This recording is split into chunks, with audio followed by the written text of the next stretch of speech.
Welcome back to another episode of English and Beyond. This is an intermediate to advanced level podcast for learners of English as a foreign language. If there's anything in this podcast that you don't understand, as always, you can access a transcript for free at www.morethan-a-language.com. First off, I wanted to welcome some new listeners to the podcast. Now that I'm in Valencia, I've become really interested in where some people are listening from, geographically. Firstly, it's quite interesting for me that one country that consistently tops the table of listeners is Germany, where I used to live. So, vielen Dank fürs Zuhören. Ich hoffe, dass euch der Podcast gefällt. But it's also interesting to see where very few listeners come from. Unsurprisingly, a few places contribute just a single listener. So, if you're my only listener from Terrebonne, Quebec, or Kabul, Afghanistan, thank you very much for coming and listening.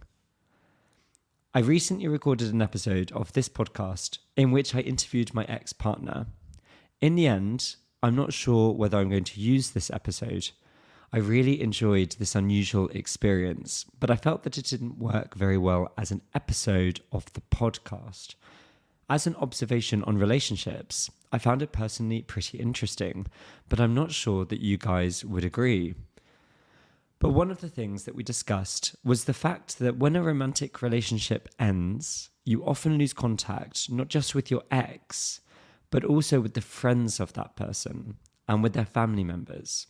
In particular, I mentioned that I used to find it a real shame that I obviously didn't speak to my ex's mother anymore.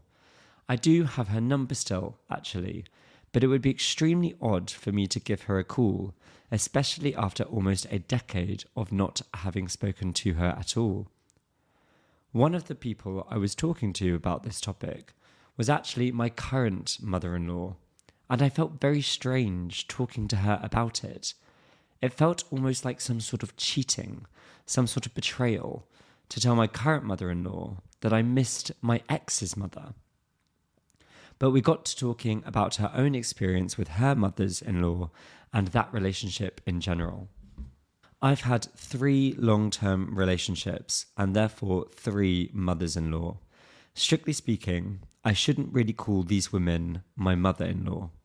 As implied by the in-law part of the name, this is really a name reserved for this relationship when you are married to your partner.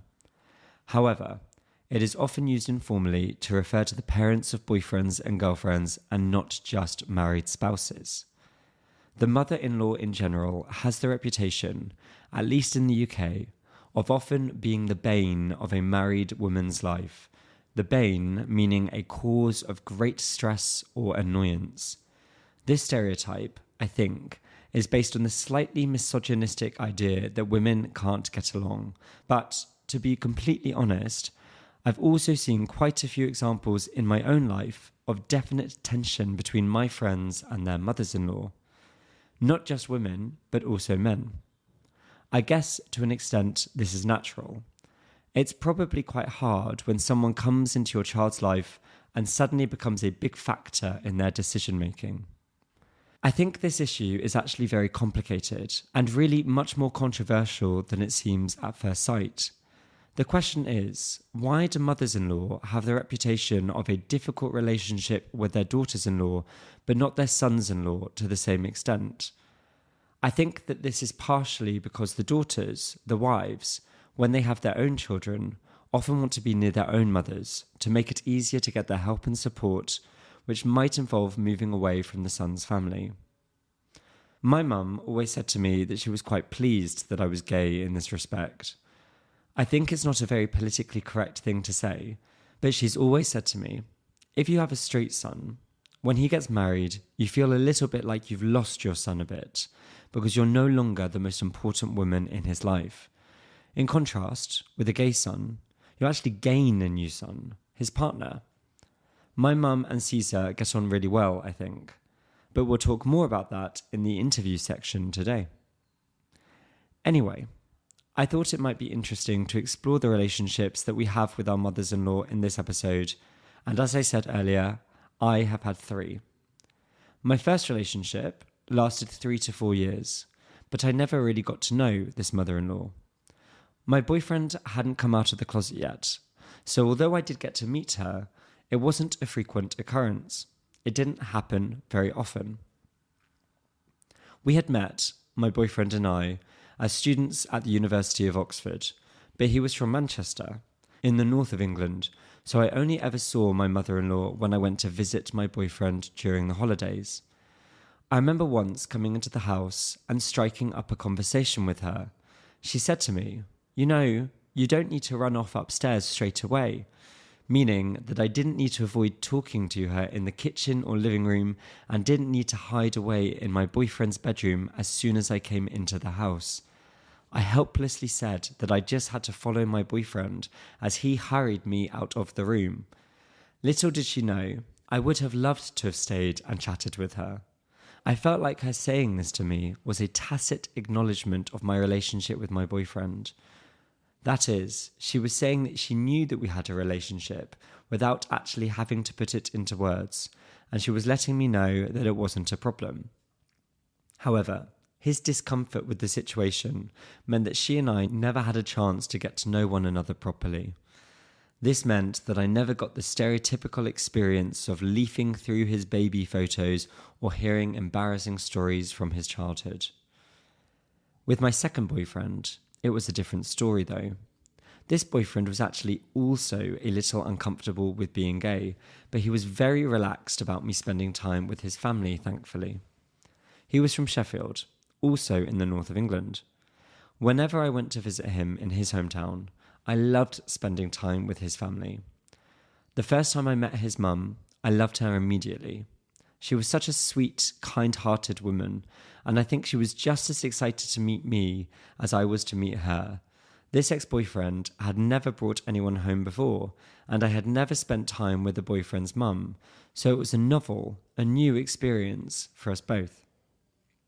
The first time I went to the house, she had prepared an amazing meal, but one quite far out of my usual comfort zone with regard to the food. She had cooked a rabbit pie from scratch. I had never eaten rabbit before, and I can honestly say that I had never had any desire to do so at all. But this was my new mother-in-law, so it was vital for me to finish my plate, to eat all the food she served me. For dessert, we had another pie, this one a blackberry one, in which she used blackberries that she herself had picked that day in the wild. My other main memory of her was when I came down to breakfast one morning.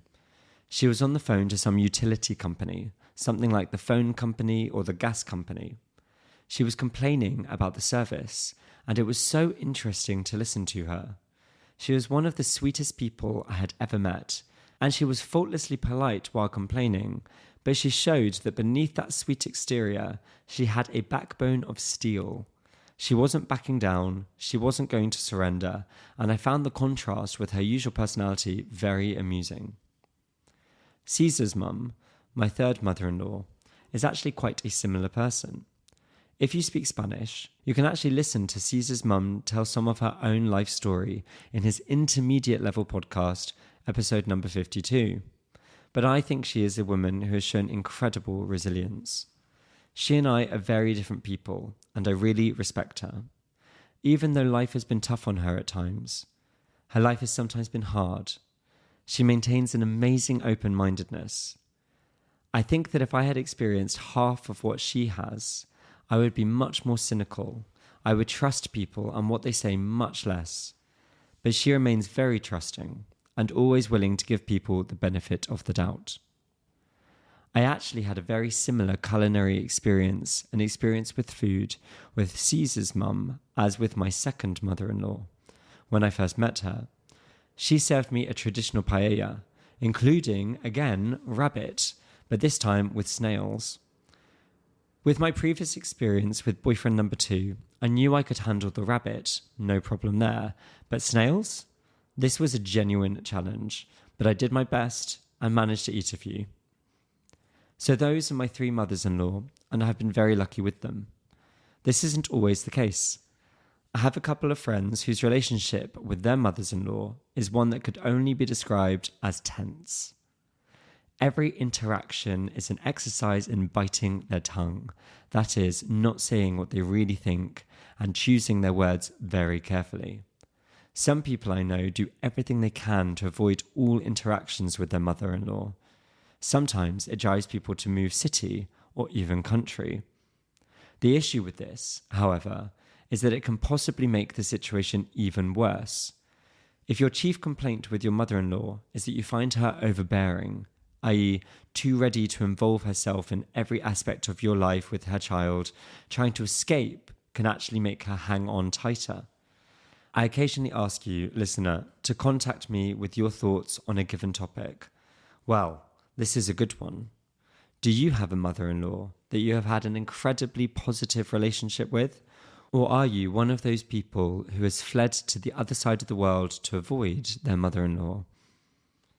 If you don't mind me using your stories, I might be able to use them in a future episode if you want to practice your writing in English. Don't worry though, I'll change enough details that it will be totally anonymous, just in case your mother-in-law listens too. Okay, César, how many mothers-in-law have you had? Hi, Oliver. I guess only two. My ex-boyfriend's mom and your mom. We can call him the Italian. The Italian. My Italian ex-boyfriend. Exactly. Yeah. So that you can differentiate mother-in-law number one and mother-in-law number two. Yeah. When the first one was interesting, the fact that I didn't speak the language. I didn't speak Italian. She didn't speak Spanish or English. Oh. So we couldn't really communicate well. So it was all about smiles and, gestures and doing weird things with our hands. She's lovely. And her name... as far as you're aware, maybe she was saying terrible things about you, but with a nice smile. She was saying, "You'll never be good enough for my son." No, she's actually a lovely woman. In fact, you were talking about the relationship with your mother-in-law once you broke up with your ex-boyfriend. I actually met my mother-in-law in Valencia, because she visited Valencia after breaking up with her son. And I was actually dating you already. Yeah. And I met her and we went for lunch. And I spoke some Italian by then, so it was better. I remember that actually, because when I was talking to your mum her reaction was so typical of your mum, because I was saying to her, "Oh, I miss this woman. She was a really nice woman," and your mum was like, "Well, call her. If that's what you need, you should call her." And I was like, "Well, I don't know that my ex, even though I have a good relationship with him to the extent that he agreed to be interviewed for this podcast, I don't think it's really fair on my ex or his new boyfriend for me to be calling my ex-mother-in-law." And your mum said, "No, if that's what you need, you should do it."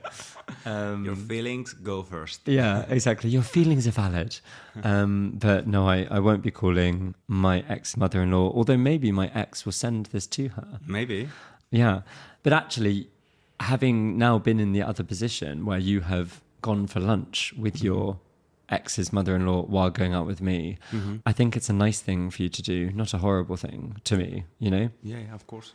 Would you say in general that you've had a good relationship with mothers-in-law, and how would you define that good relationship? Because I know already you're going to say, yes, you have. Yeah, exactly, because your mom is listening, right? So I've got the pressure of... That is true, but I also know anyway that you like her and she loves you. So I know you have a good relationship with her, and you've just told me that you had a good relationship with the first one. Well, I think it boils down to being respectful and respecting boundaries. I feel like, and I'm not gonna talk about mother-in-laws specifically, but in-laws, some of them are not very respectful, and they try to As in the parents-in-law, or you mean the children-in-law? Parents-in-law, yeah. Okay. Like trying to make decisions for their children, and hence, the son-in-law or daughter-in-law being like, why is this person, trying to modify our plans or shape my partner's journey in life. Yeah, because that does happen a lot, doesn't it? It happens a lot, yeah. And it's weird to me, I suppose, because I've never had to deal with anything like that at all. So, for example, we're back in Valencia now, and I know that your mum is really happy to have her son back in Valencia. But at no point during the last 8 years that we've been going out has she ever put any sort of pressure on us to move here. Your mum really wanted us to come here, but she let that be known, but with absolutely zero expectation or pressure that we would come. Do you know what I mean? Yeah, of course. She's always been extremely respectful, and I've never had to deal with a mother or father-in-law other than that, other than one who has been very respectful. But I have seen other people, as you say, where they get involved in incredibly minor details in their children's lives, like suggestions about what they should be buying for their house, their mattress. Or which house they should be buying as well, right? Which is good to have advice. Like, I think if we ever buy a house together, I would like to receive feedback and recommendations from our parents, because they are more experienced buyers, I suppose. They have done that in the past. But I think with all four of ours, your parents and my parents, they would give that feedback very happily, but only if asked. Yeah. I think that's the massive difference, that they don't get involved too much unless they are asked. But I suppose which is good. It's a little bit, I've got one more thing to say. It's a little like, no one ever considers themselves a bad person, right? I'm sure that no one ever considers themselves a difficult parent-in-law, a difficult mother-in-law, a difficult father-in-law. So maybe, listener, if you consider yourself an intentionally difficult mother-in-law or father-in-law, maybe you can send us an email and explain why you do it. I guess people who are very noisy with their children's life is because they... Do you mean nosy? Noisy. Nosy or noisy? Nosy. Noisy is that they make a lot of noise. Yeah, no, sorry, nosy. Nosy, yeah. Nosy. They put their nose into their children's business. Yeah. Nosy. Exactly. Yep. Thank you, yeah. It's very early today. We're recording very early. I think these people might justify their behavior saying, well, it's for the best, I know better, I'm older, I've got more experience. And also it depends on the case as well, right? I will never be a father-in-law, probably, but I guess if you see your children being dragged into decisions they don't really want to make, or you see how their partners are completely abusive and they're gaslighting them all the time, well, in that case, I guess you should intervene, right? But with other big decisions in life, like moving countries, having a baby, career changes, I think it's good that they might put their 2 cents, make their contributions, but not trying to modify people's plans. Yeah, they might put in or add their 2 cents. Which, it kind of, as you have made clear, means to give their opinion. I think that's a really interesting point, actually, because I suppose it's very easy for my mum, for example, or my dad to be very relaxed about what we do together, you and I, because they really, really like and trust you. Yeah. And you're not in any way abusive. Mm-hmm. But it's true, actually, that, it must be incredibly hard to watch your child marry someone that you think is just a terrible person. Yeah, which obviously does happen. Mm-hmm. So that is an interesting point. I think that there's something you've been wanting to say for ages. It was something about the relationship with your mother. That, as you said, is very easy as well. She's very respectful, and also I feel quite at ease when we are at her house and we stay maybe for a few days a week. I enjoy having conversations with her and getting to know you as well a little bit more through her stories and I think that is a really nice aspect of having a good relationship with the mother-in-law, because you see things from a totally different perspective, and actually that can be really quite amusing, because you yourself might have a particular perspective on your history and your personality, and then your mother or father has a completely different idea. Absolutely. So I remember with my second boyfriend that we would have this recurrent argument about a particular political issue. And I remember going to his house, and he had always presented his life or his kind of history in a certain way. And then his mother, when we were talking about this, was like, that's not at all the truth. And then it was one of those moments where kind of my head kind of swiveled, like turned slowly to look at my then boyfriend. I was like, really? Interesting.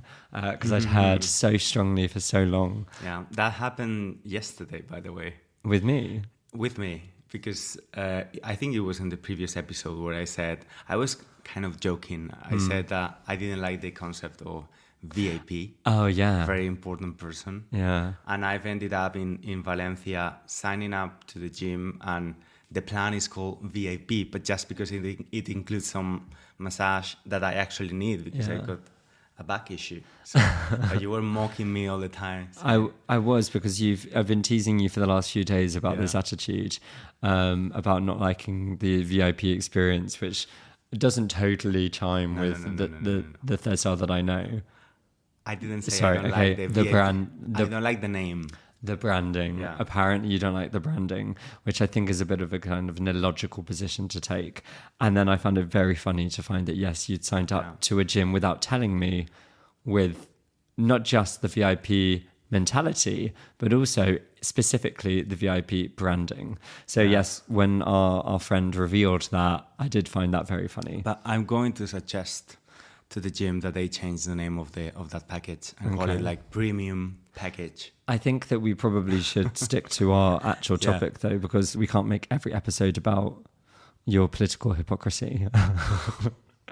So why do you think that mothers-in-law have such a bad reputation? I'm thinking in films and books, it's a little bit like the stepmother. The stepmothers for Sure. absolutely ages, thousands of years, have had a terrible reputation. Why mothers-in-law as well?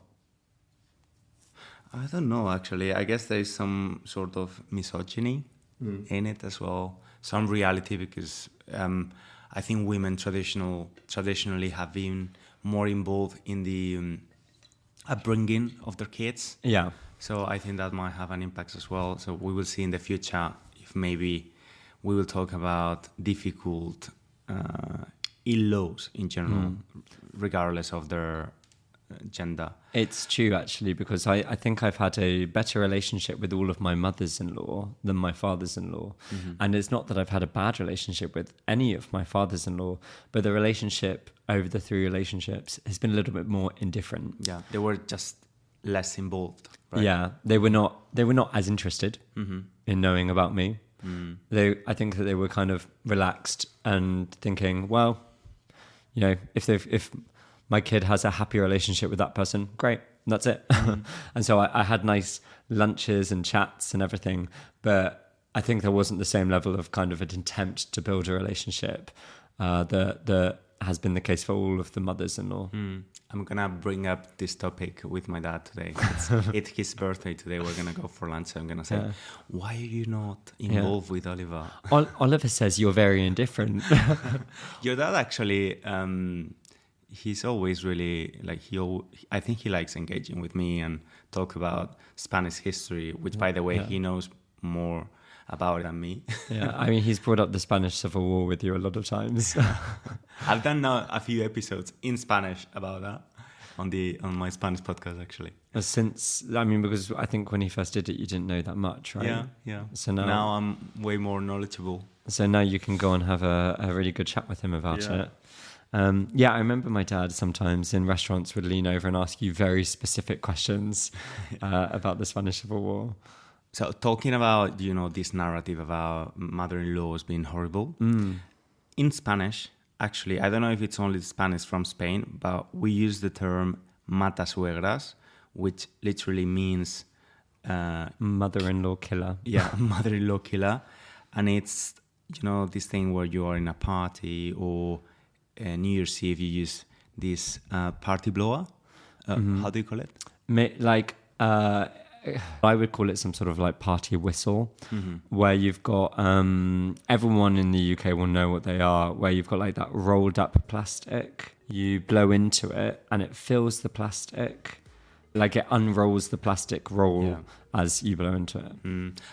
And then it makes this horrible noise. Yeah, and you can scare someone and kill your mother-in-law. You know. Yeah, of course. It's funny, it obviously crosses international boundaries, you know, unites all cultures.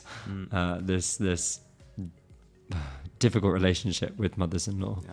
So, César, thank you very much for talking to me today about mothers-in-law. Thank you, Oliver. Listener, if you have any of your own stories, as I said, please do feel free to send them to me. It would be lovely to hear from you. Please do rate, subscribe, follow, and pass on the podcast to anyone else if you've enjoyed listening to it. Have a lovely week and see you next time. Bye. Bye-bye.